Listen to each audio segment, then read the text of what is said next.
ঘরে নাই খেতে গীত গেছে রেতে দাদা ভাই ইসরায়েলের মানুষজন কে কোনকে যায় আমাদের গরিবের লারি আর আমরা ইন্ডিয়া বাড়ি সব জায়গায় এখন কিন্তু ভাই যুদ্ধ চলছে।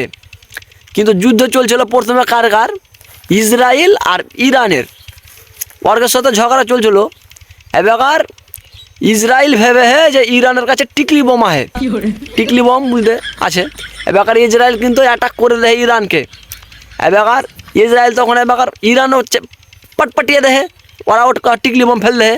এবার কিন্তু ভাই সামলাতে পারে না, বমি করে দেয় ইসরায়েল।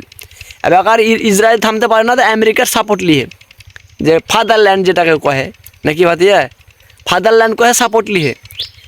এবার ইসরায়েলের কাছে কিন্তু ভাই পরমাণু বোমা নেই।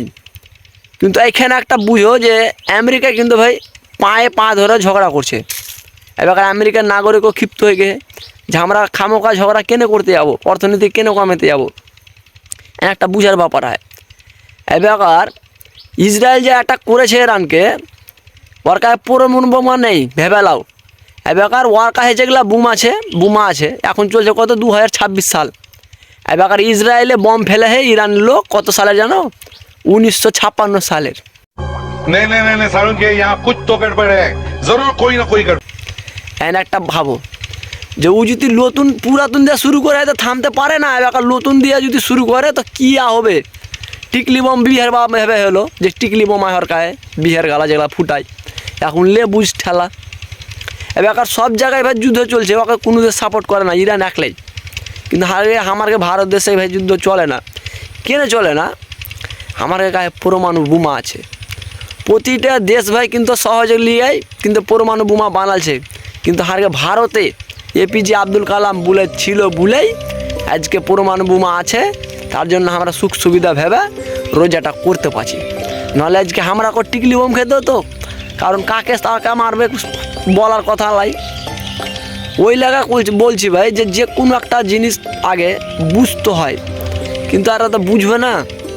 প্রথমে 1994 সালের দিকে ভাই ভারত সরকার কিন্তু ইরানের কাছে তেল নিত, কিন্তু এখন তেল লাই না কেনে যে ভারতের আমেরিকার সাথে আর ইসরায়েলের সাথে এখন ভালো সম্পর্ক আছে।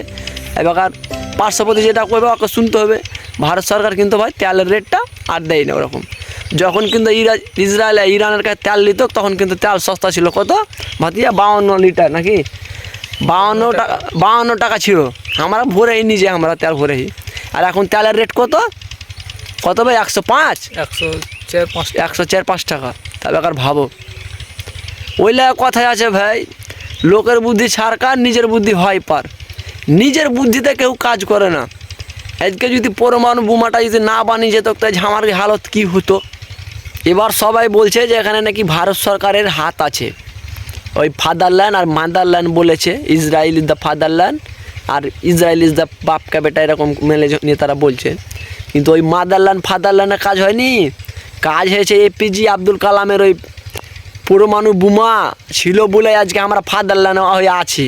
আর যদি না থাকতো তো কী হতো ভাবো, ওটা যদি না থাকতো কাজ আমরাকেও খেতে হতো ভাই, বুঝতে পারলে। আর আমার কথা যে আমার কাছে পরমাণু বোমা আছে, কিন্তু আমাদের ভারত সরকার কি করছে যে লোককে ফাদারল্যান্ড আর মাদারল্যান্ড বলতে যায়।